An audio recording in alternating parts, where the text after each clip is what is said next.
quero falar com Deus mais uma vez. E nós vamos dar início, então, à palavra.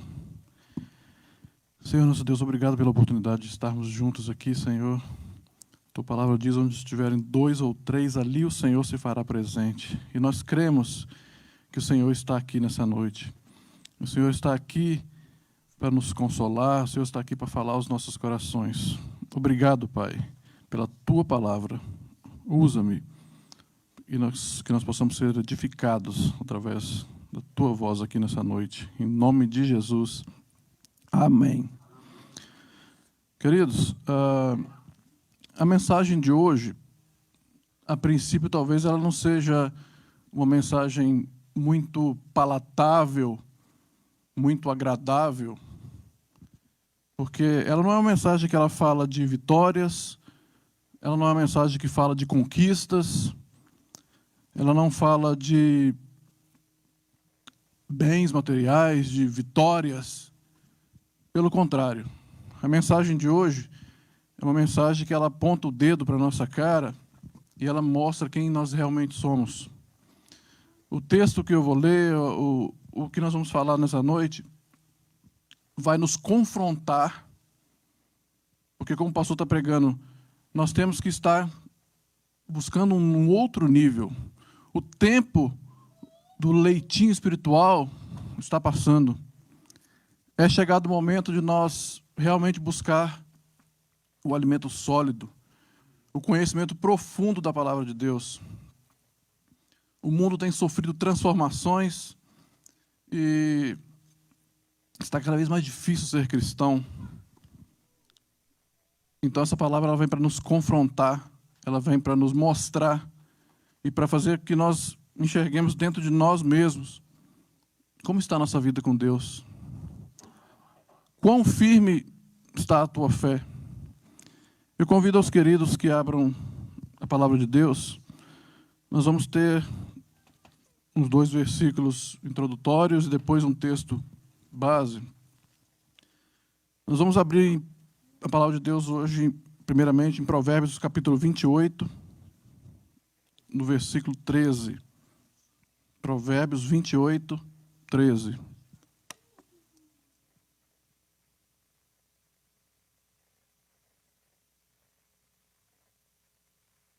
Diz assim a palavra: o que encobre as suas transgressões jamais prosperará, mas o que as confessa e deixa alcançará misericórdia. O que encobre suas transgressões jamais prosperará, mas o que confessa e deixa alcançará misericórdia. Queridos, esse texto, escrito pelo grande sábio Salomão, inspirado pelo Espírito Santo, talvez seja um dos maiores motivos da crise que a igreja cristã mundial hoje vive. Nós vivemos uma crise, vivemos dificuldades, porque muitas vezes nós escondemos nossos pecados, nós encobrimos nossas falhas, e Deus hoje ele vai trazer um alerta para cada um de nós. Ele vai trazer aqui uma maneira de chegar até o seu coração, até o meu coração, para a gente poder investigar a fundo. Será que nós temos algum pecado guardado, escondido, algum pecado de estimação? Muitas pessoas, muitos homens de Deus, muitas mulheres, às vezes caem por um pecado não confessado, por um pecado escondido, guardado. Claro que não é fácil a gente trazer à tona, principalmente para as pessoas, um erro, um pecado. Isso nos traz vergonha e realmente é muito difícil. Agora, o texto está dizendo que aquele que encobre as transgressões ou aquele que esconde os pecados não prosperará. Você já pensou nisso? Você conhece aquele tipo de pessoa que às vezes está na igreja há muito tempo e nunca prospera na vida, espiritualmente falando primeiro, aquela pessoa que não desenvolve, não sai ali, como eu disse no início, daquele leitinho espiritual, não tem experiência profunda com Deus. O texto está dizendo, Salomão está dizendo, que a causa disso são os pecados escondidos. São aquelas transgressões que a gente, quando está sozinho, que a gente, quando está ali com só você e você mesmo, você comete. E você sabe que você está caindo, você sabe que você está falhando. Só que com o passar do tempo, você vai se acostumando, e isso passa a fazer parte da sua rotina, já não incomoda tanto mais. Aquele que esconde não prospera, não avança, não vai para frente. Isso não vale só para a nossa vida espiritual, isso vale para a nossa vida sentimental, como casal, como família. Se você tem a mania, o costume de esconder alguma coisa do seu cônjuge, a palavra agora está apontando para você, está apontando para mim. Você não vai prosperar, você não vai atingir o nível que Deus quer que você atinja. Você tem que ser fiel não somente a Deus, você tem que ser fiel à pessoa que convive com você no seu dia a dia, que está junto com você. E isso também às vezes se caracteriza um pecado, o fato de você esconder coisas, de não estar compartilhando, jamais prosperará. Um outro texto diz que porque todos pecaram, Romanos 3:23, e destituídos ou afastados estão da glória de Deus. Então, queridos, aqui eu aprendo uma lição. O texto diz que todos pecaram. Dos grandes homens da Bíblia, do pai Abraão, de Moisés, de Noé, de Davi, eu e você. Todos pecaram. Por causa do pecado, todos nós estamos afastados de Deus. Então aqui eu vejo uma coisa. O problema maior, então, não é pecar. Não é o pecado em si. Porque se todos pecam, então o problema maior não é o pecado. O problema é qual a postura que você tem quando você cai, quando você falha. Qual a sua atitude? Você caiu, você falhou, porque nós estamos sujeitos a isso. Nós vivemos num mundo corrompido, nós nascemos de uma geração corrompida, e por isso nós caímos. Agora, o que nós precisamos sair daqui essa noite, entendendo, é o quê? Quando você cai, o que fazer? Qual é a postura correta? Tem gente que vai dizer, bom, meu pecado foi muito grande, eu não posso falar, não posso sair aí dizendo. Mas não é isso que eu estou dizendo. A Bíblia ensina que quando a gente cai, quando a gente peca, quando a gente falha, primeiro a gente tem que ir a Deus, no secreto do nosso quarto, dobrar o joelho e confessar. Mas ele vai além. Se você pecou contra alguém, se você prejudicou alguém, defraudou alguém, o texto manda você se humilhar e ir lá e pedir perdão. Ir lá e se apresentar a essa pessoa e falar, olha, você está assim porque eu falhei, eu pequei contra você, me perdoa. É isso que o texto ensina. Então nós vamos aqui nessa noite fazer uma breve meditação sobre esse comportamento humano que está presente em todos nós, que se chama pecado. Como eu disse, nós herdamos isso dos nossos primeiros pais, lá na queda do Éden. Quando eu vou citar aqui alguns exemplos de pessoas da Bíblia que caíram, que pecaram, e depois eu quero falar como Deus trata, como deve ser a sua atitude e como que Deus trata. Por exemplo, lá no Éden, Adão e Eva, eles desobedeceram a Deus, comeram do fruto proibido. E o que aconteceu com eles? Quando Deus aparece, na virada do dia, caminhando pelo jardim, o texto diz que eles se esconderam. O pecado faz isso. O pecado faz você se esconder de Deus, faz você se afastar de Deus.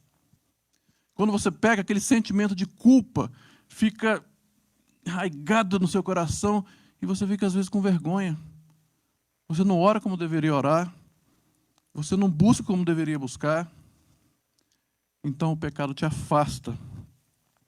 Caim, quando matou o irmão, ele matou Abel. E quando Deus foi perguntar, o sangue do teu irmão clama por mim da terra. Disse que não sabia de nada. Ele também saiu, se escondeu. Noé, quando a terra estava pervertida, os homens faziam todo tipo de transgressão contra Deus. Deus achou ele justo. Ele salvou sua família na arca, você conhece a história.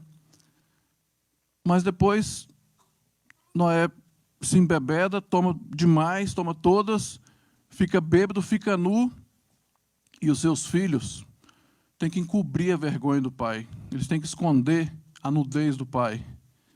Mais uma vez, está vendo como é que o pecado está associado com a gente se esconder, com a gente fugir? Abraão, quando ele foi para o Egito com Sara, ele escondeu a sua identidade. Ele mentiu para Faraó. Jacó chegou para o seu pai Isaac e roubou a bênção do irmão. O pai perguntou: é você Esaú, meu filho? Sim, pai, sou eu.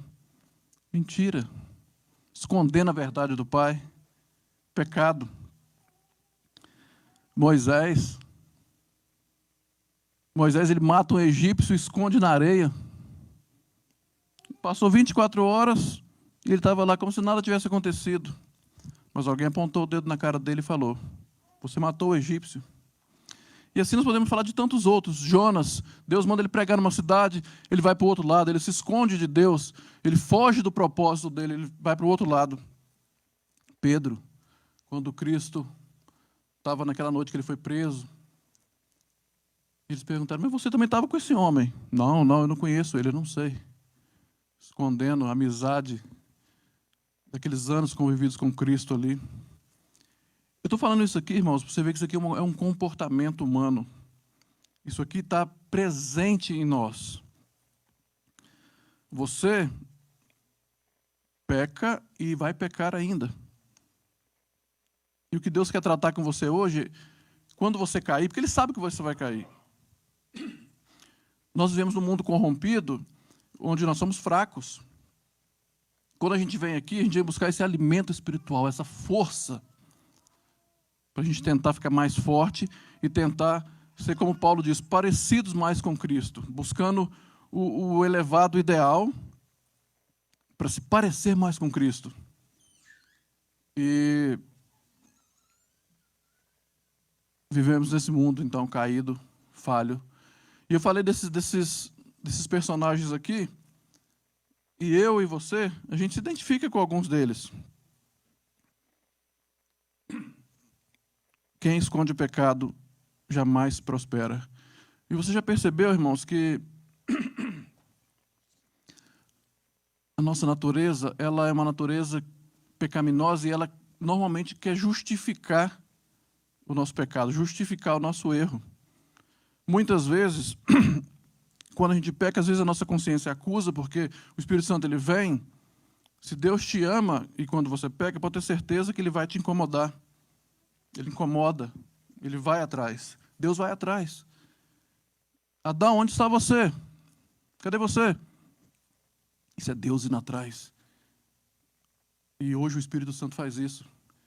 Você cai e Ele te mostra. E nós, então, temos o costume de tentar justificar o nosso pecado.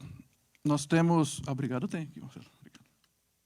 Justificar o nosso pecado. Por exemplo, a gente fala assim: olha, eu xinguei ele porque ele me xingou primeiro. Quantas vezes eu já vi, né, pessoas que estão trabalhando numa determinada empresa, companhia, e se apropria de algo que não deveria, faz coisas que não deveria fazer, ou, falando bom português, que rouba mesmo. E a justificativa: eles me pagam muito pouco por isso. Maridos que traem as esposas porque dizem: ela não cumpre com seus deveres de mulher. E às vezes a mulher também que trai os maridos: você não me dá atenção. Desculpas. Nós damos desculpas para tentar justificar o nosso pecado. E essa que é a verdade. A gente tenta esconder, a gente tenta maquiar, jogar para debaixo do tapete as nossas transgressões e os nossos erros. E é isso que Deus tem falado conosco nessa noite. Eu e você, nós precisamos aprender. Primeiro, nós precisamos saber que a gente vai cair. E quando cair, nós precisamos saber como levantar. E a primeira coisa que a gente deve fazer quando a gente cai em pecado, a primeira coisa, quando você toma consciência, quando o Espírito Santo te avisa, porque ele te fala muito claro, seja através da sua consciência, seja através de uma pessoa, seja através do pastor, de uma pregação, de uma ministração, de um louvor, você vai se sentir acusado. Irmãos, não tem coisa pior nessa vida para um cristão do que ele ser acusado pela sua consciência. Quão triste que é você deitar incomodado, sabendo que você pecou contra Deus. Aquele incômodo não te dá paz. Você pode ter tudo, você pode conquistar, você pode prosperar no seu trabalho, você pode ganhar dinheiro, você pode ter boas amizades, você pode frequentar um culto, uma boa denominação. Você pode ser um religioso. Mas o pecado, ele vai atrás de você. A sua consciência te persegue, o Espírito Santo te incomoda e você não tem paz. A primeira coisa que nós devemos aprender, então, a fazer é confessar. Nós devemos buscar a Deus e confessar o pecado, escancarar o nosso pecado, falar. É claro que Deus sabe todas as coisas, mas Ele quer ouvir de você. Para Ele operar, para Ele te perdoar, para Ele te tratar, para Ele te sarar, você precisa dar nome aos bois, no bom português. Vai para o seu quarto, tranca a porta, fala com Deus, dê nomes.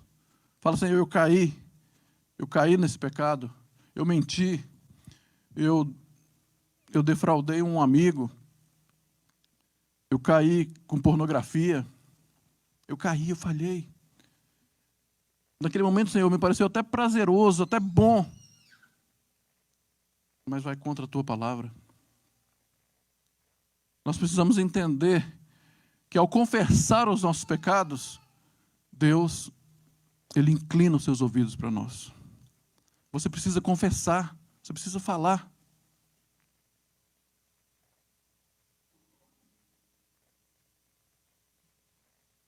Eu quero falar um pouquinho qual a atitude que Jesus teve em vista de um pecado confessado. Certa vez, Jesus ele fazia muito um trajeto do Monte das Oliveiras para o templo. Às vezes passava a madrugada no Monte das Oliveiras orando, ao dia vinha para o templo, ensinava. Certa vez estava Jesus ali, e os escribas e fariseus, sempre tentando achar um motivo, tentando pegar de alguma forma, trouxeram a ele uma mulher adúltera, pega em flagrante adultério. E levaram até ele e falaram assim: mestre, essa mulher foi pega em adultério.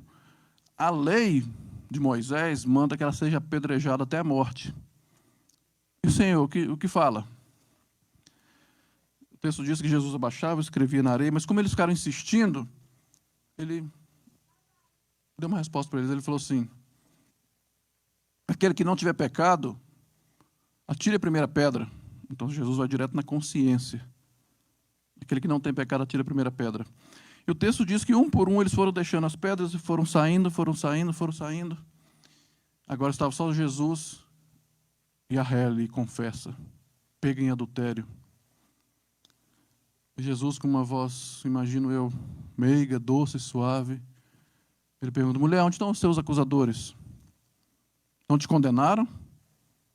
E ela, meio assustada ainda, trêmula ali, morrer apedrejada. Não, Senhor. E o que ele falou? É lindo. Sempre me emociono quando eu vejo essas palavras de Jesus. Ele fala assim: nem eu tampouco te condeno, mas vá e não peques mais. Ou seja, nosso Deus, Ele está pronto para perdoar. Uma vez que você aceita que você é pecador, Ele está ali. Mas Ele vai te dar um direcionamento. Vá e não peques mais. Agora, uma outra história muito interessante, para mim, é que mais representa essa história de pecado, é o que eu vou falar para vocês aqui agora. Está lá em 2 Samuel 11, não precisa de abrir, não, eu vou fazer um resumo breve dela aqui, sobre o rei Davi. Davi foi um grande homem, o maior rei de Israel, um homem que a Bíblia diz que era o homem segundo o coração de Deus. E ele era um líder militar, ele era o rei de Israel e ele era o juiz. Então ele teve durante a sua vida muitas conquistas, venceu muitas batalhas, era um guerreiro estrategista, super inteligente, muito bom. E ele já estava numa fase da vida que ele já tinha conquistado muita coisa. Estava no palácio, bem. E Davi, então, já não ia mais tanto para as guerras. Certa vez, os israelitas entraram em contenda, em guerra contra um povo chamado Amonitas. Eles tinham certo parentesco com os israelitas, porque eles eram descendentes de Ló. Ló, quando ele se deitou com a filha dele mais nova, deitou com a mais velha, teve um povo que saiu desse encontro, foi os moabitas. E quando ele se deitou com a filha mais nova, saiu os amonitas. Um povo que era primo dos israelitas, mas estava sempre em conflito. Então, certa vez, Davi mandou Joabe, que era o seu líder, o seu general de guerra, para a guerra contra os amonitas. E naquele tempo, quando os homens iam para a guerra, eles demoravam, às vezes, meses, sitiando cidades e guerreando. E Davi ficou no palácio. E dessa vez ele mandou Joabe tomar conta de tudo, levou, né, os seus soldados. E o texto diz que os israelitas estavam massacrando os amonitas, estavam vencendo a guerra de forma muito ampla, muito vantajosa, e eles estavam agora sitiando a última cidade, uma cidade chamada Rabá. Tinham conquistado tudo, e o que sobrou do povo, dos poucos soldados dos amonitas, estavam nessa cidade. E essa cidade, ela era parecida com Jericó, ela era fortificada, com muros. Davi ficou no palácio, não foi para a guerra, ficou ali ocioso, com a vida tranquila. E o texto diz que, certa vez, ele acordando tarde, ele foi passear no terraço. E ele, então, avista uma mulher tomando banho, porque o terraço era mais, o palácio era mais alto, né, em volta tinha as casas, e ela estava tomando banho na sua casa. E como que era antigamente? Deixa eu dar uma ideia para vocês como que era a casa dos israelitas naquele tempo. Tinha casa, né, quarto, e tinha do lado de fora como se fosse uma varanda junto com a casa, só que não tinha cobertura, né? Tinha os lados, e normalmente era ali que o povo se banhava, tinha os muros. Quem estava ali nas casas não podia ver, mas o rei, por estar no palácio mais alto, ele teve acesso e ele viu, e Davi cobiçou aquela mulher, ele desejou ela. Então, ele mandou um dos seus mensageiros ali, alguém dali da realeza dele, porque os soldados estavam na guerra, mas ele tinha uns soldados ali que protegiam o palácio, que cuidava da segurança do rei. Ele mandou um dos seus súditos ver quem era aquela mulher. Então, eles vão até ela, se informam da vida dela e trazem a notícia para Davi. Olha, o nome dela é Batseba, ela é filha de um soldado que está na guerra, soldado Eliã. ela é neta de Aitofel, que era um dos conselheiros de Davi, e ela é casada, esposa de Urias, o heteu, um bravo soldado seu que está na guerra. Então, chegamos agora num ponto da história onde Davi está ali, um homem que até então era segundo o coração de Deus, né? Não nesse momento, porque nesse momento aqui, ele era um homem segundo o coração do diabo, porque ele tinha caído em cobiça, ele desejou aquela mulher. Não bastasse isso, Davi mandou que a trouxessem. Então eles trazem Batseba para o palácio, Davi se deita com ela.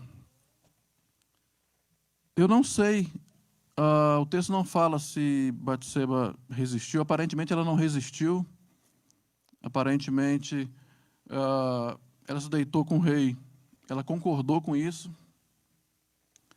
Talvez, por que será que Batseba caiu? Será que porque ela estava carente? Meses que o marido dela estava para a guerra. Há muito tempo ela estava sem ele. Ou será que porque ele era o rei?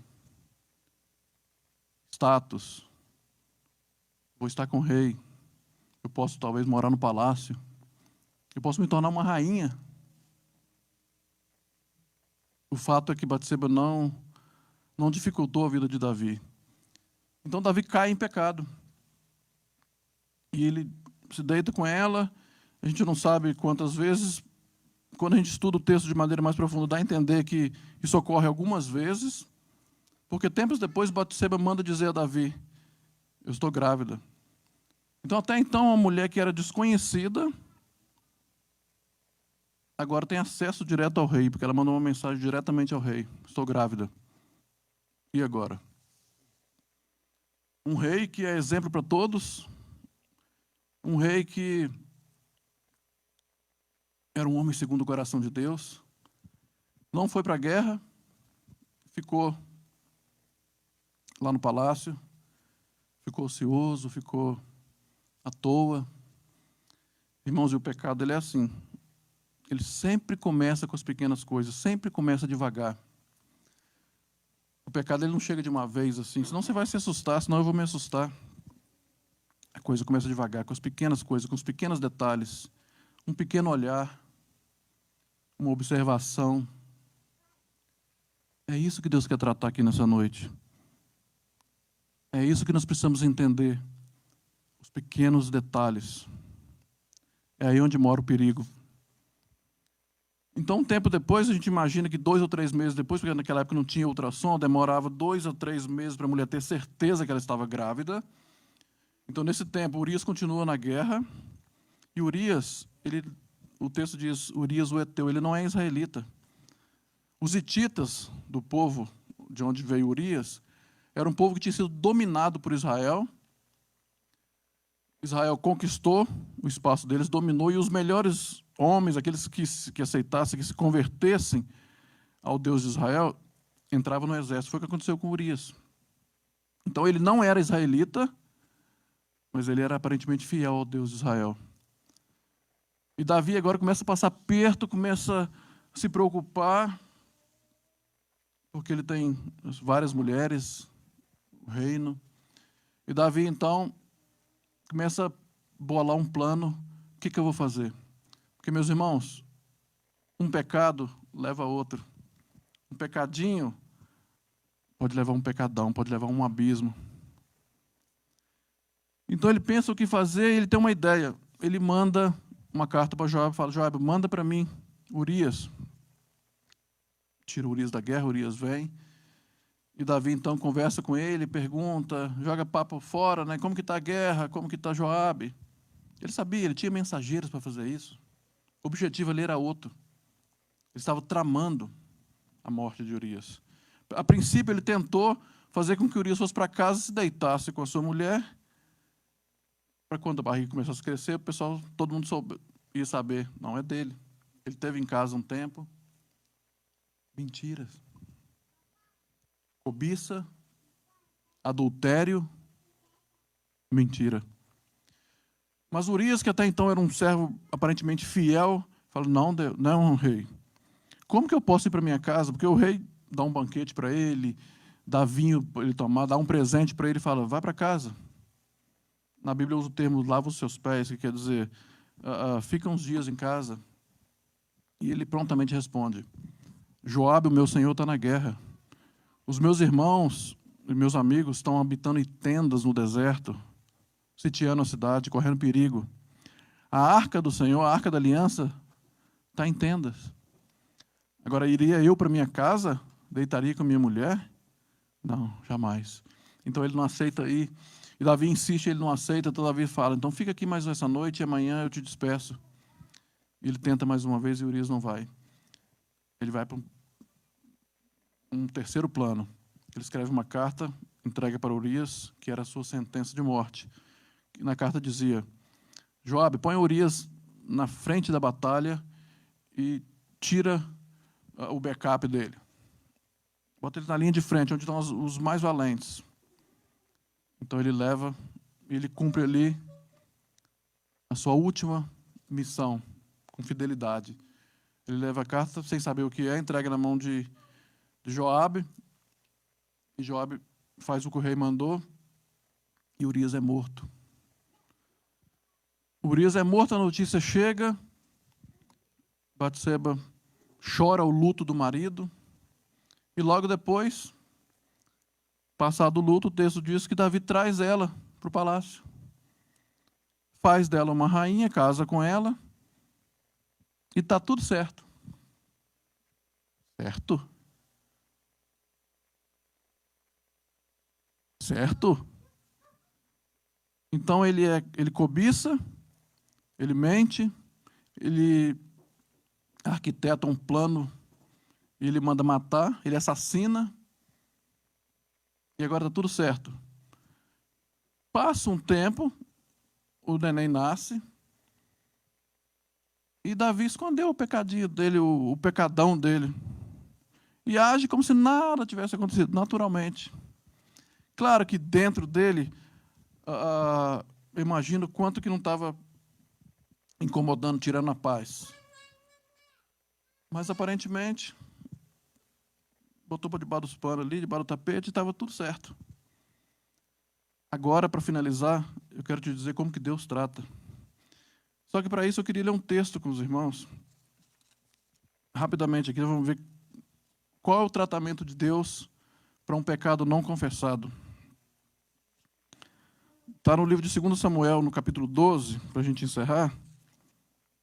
E vamos sair daqui aprendendo como que Deus trata. 2 Samuel, no capítulo 12.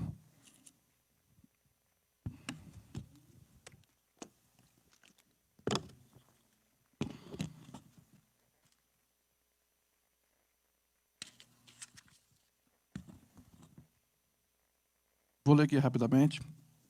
Então veja a situação. Ele fez o que fez, ele pecou, já havia passado mais ou menos 1 ano, e ele estava, como diz hoje no bom português, estava de boa. Escondeu o pecadinho dele lá, continua rei, tomou a mulher, assassinou, tomou a mulher, fez dela uma rainha.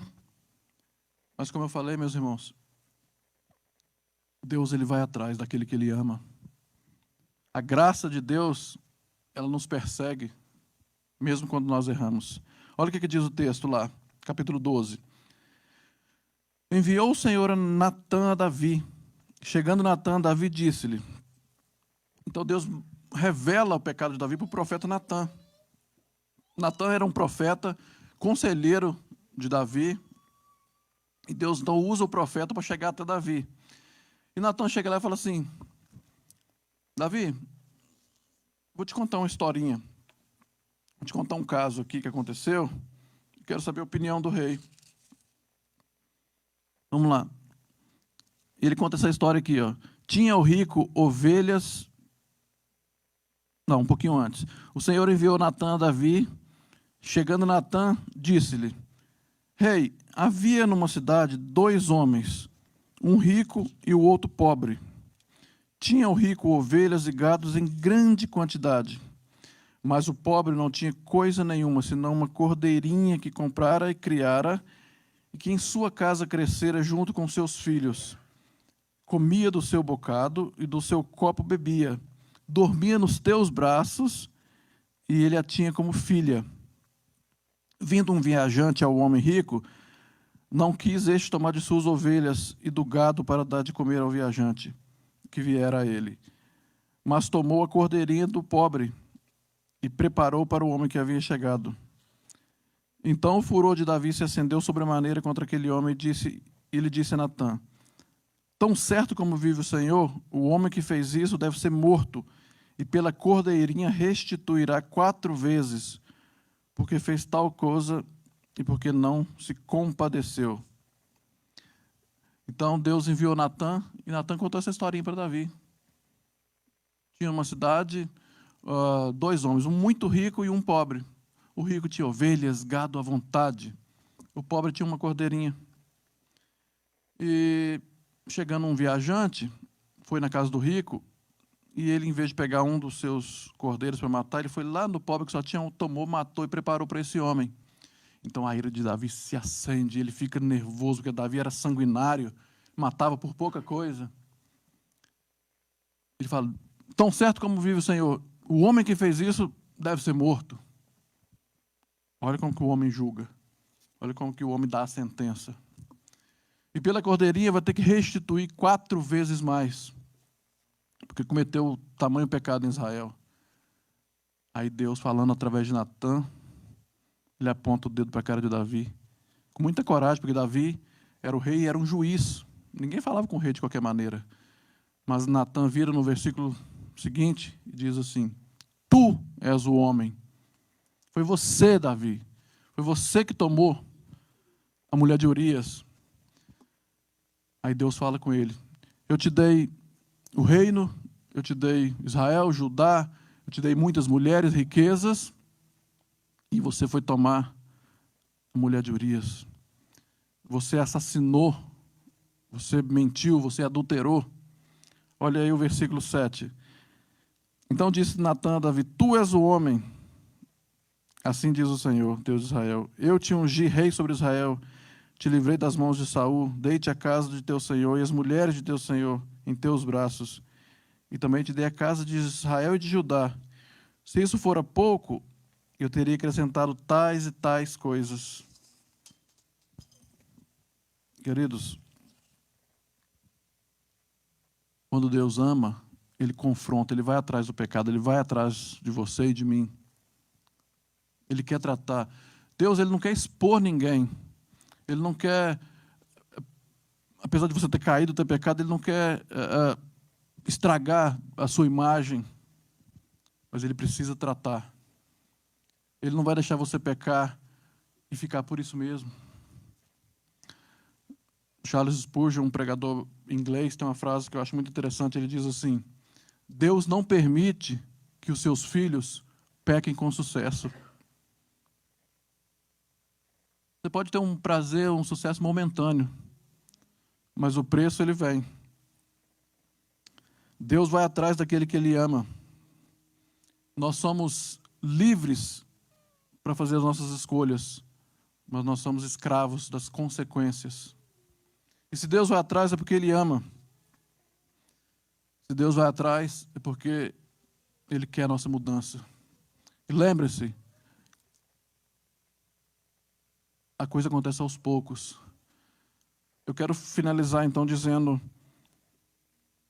para você: nunca, jamais negocie o seu tempo com a palavra de Deus. Nunca deixe de buscar, nunca deixe de estudar. Não negocie o seu tempo na igreja, na participação, na comunhão com os irmãos, nas suas orações, no estudo da palavra. Porque, queridos, se você fizer isso, se eu fizer isso, nós vamos cair. Mas lembre-se, mesmo que caiamos, mesmo que cheguemos ao fundo do poço com o nosso pecado, Deus Ele vai olhar por nós. Ele vai nos dar a mão, vai nos levantar. Para isso você tem que ter aquela postura. Confessa. Busca a intimidade de Deus. Se você fizer isso, você vai chegar ao elevado que o pastor tem ensinado. Aquela mudança de nível que ele tem ensinado para nós aqui. confessemos os nossos pecados e Deus fará maravilhas em nosso meio. Amém. Deus, obrigado pela Tua palavra nessa noite.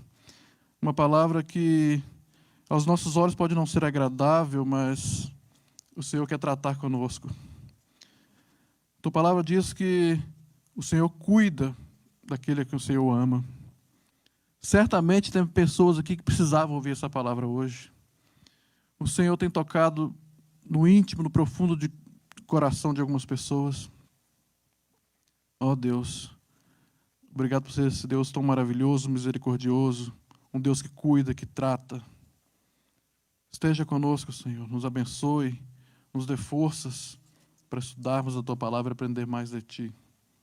Nós entregamos esse culto de adoração ao Senhor e pedimos que o Senhor seja conosco e nos guardando, nos abençoando, em nome de Jesus. Amém.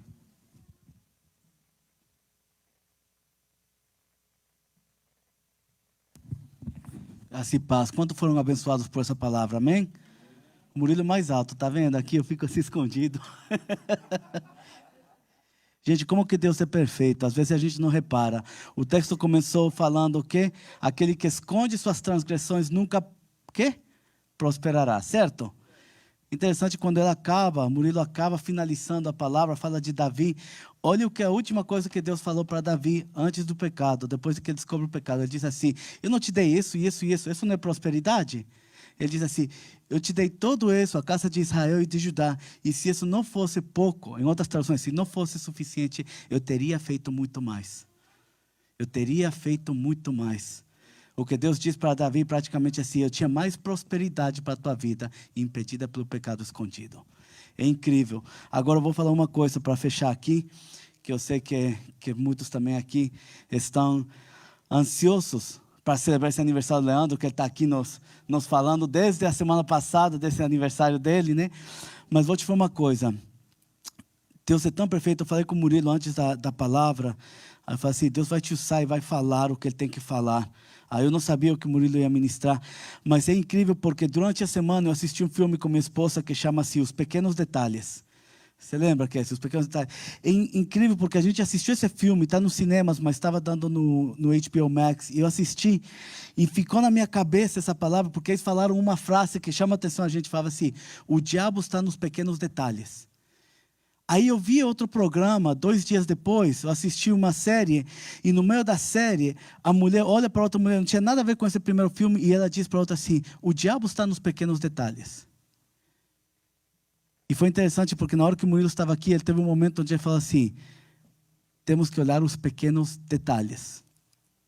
E na hora que ele falou isso, Deus falou, o Espírito Santo falou no meu coração assim, eu estou falando isso com você a semana inteira, presta atenção agora, o que tem que falar para a minha igreja.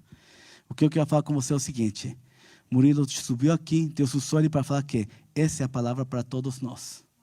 Sabe o que Deus está falando? Como estão os seus pequenos detalhes? Como estão os seus pequenos detalhes? A gente pode esconder o que quer, mas de Deus não escondemos nada. E se você quer saber a verdade do que vem pela frente, o diabo está nos pequenos detalhes das nossas transgressões. Vamos nos colocar de pé? Eu tenho certeza que essa palavra tem falado aos nossos corações. Eu tenho certeza que se Deus está nos confrontando com algo assim, não é igual o Murilo foi usado para falar aqui, não para nos condenar, mas ao contrário, para quê? Para a gente poder revelar para Deus as nossas transgressões e poder continuar prosperando no reino dele. Amém? Amém? Tem uma história que quando eu faço cura interior e libertação com as pessoas, é muito interessante. Eu aprendi com um pastor que trabalha nessa área. Ele disse assim, tem João e Maria, irmãos. E um dia João estava jogando pedra e matou o patinho da família, matou o pato da família. E Maria, irmã, viu. Um dia a mãe disse para Maria, Maria vai lavar a louça. Maria olha para o João e diz, João, lava a louça. Ele diz, eu não vou lavar a louça. Fala assim, Isso aqui é que eu conto para a mãe do pato? Ele disse, você viu o pato? Vi o que você fez. Porque ele escondeu o pato. Ele enterrou o pato. Aí ele vai e lava a louça. Outro dia a mãe diz, Maria, vai limpar o quintal. Aí ela olha para o João e diz, João, limpa o quintal. Ele diz, eu não vou limpar, a mãe falou com você. E ela diz assim, mas e o pato? Diz, meu Deus, você falou do pato. Até que um dia João não aguenta mais, ele vai e confessa para a mãe, diz, mãe, eu fiz isso acidentalmente, matei o pato e eu acabei escondendo ele. Ela diz, filho, Claro que você cometeu um erro, mas eu te amo muito mais do que amo o pato. Está tudo perdoado. Aí um dia a mãe olha para Maria e diz: Maria, vai lavar a louça. Maria olha para João e diz: João, lava a louça. Ele diz: não, mãe falou com você. Ela diz: e o pato? Ele diz: já falei com mãe. Sabe o que significa? Tem uma coisa mais que quando você confessa seu pecado para Deus acontece. O acusador para de te manipular. Ele para de mandar os teus passos. Ele para de te influenciar em coisas que não tem nada a ver. Porque o amor do Pai é muito mais importante do erro que você tenha cometido. Feche seus olhos. Você sabe os detalhes da sua vida. Você sabe os pecados que a gente tem cometido. Você sabe os nossos erros. O mais importante é que o Pai sabe. O mais importante é que Ele nos ama muito mais que esse erro. E hoje, em nome de Jesus, nós quebramos toda a acusação do diabo. Em nome de Jesus, se nós abrimos nosso coração e declararmos ao Pai: Pai, eu sou pecador. Pai, eu estou errando. Pai, eu tenho mentido. Pai, minha mente não está no lugar certo. Pai, eu estou errando em tantas áreas, Deus, mas o Senhor sabe, e hoje eu peço perdão. Se você fala isso com Deus hoje, se você abre seu coração, se você não tem nada para esconder e você se humilha diante dEle, a Bíblia diz que os que se humilham serão exaltados. Deus um dia te dirá: levante-se. Cadê teus acusadores? Sabe por quê? Porque o único que pode remover o acusador é o Senhor. Então, Pai, em nome de Jesus, toca o coração de cada pessoa. Apresentamos nossos pecados e nossos detalhes de nossas vidas. Está escondido coisas e nos revelamos ao Senhor. Senhor, nos cuida, nos perdoa, nos purifica neste momento. Espírito Santo, remove toda a culpabilidade nesse instante, Senhor. E eu declaro neste momento: os teus filhos estão livres de toda acusação, eles estão livres de toda manipulação do inimigo. Eu declaro neste momento que todo pecado confessado está sendo liberto das pessoas, das transgressões que eles cometeram, Deus. Em nome de Jesus, a tua igreja se apresenta a Ti. E pedimos ser purificados diante de Ti. Nos abençoa, nos cuida e nos faz prosperar no Teu reino, Pai. Abençoa a Tua igreja hoje e para sempre. Amém? Amém. Agora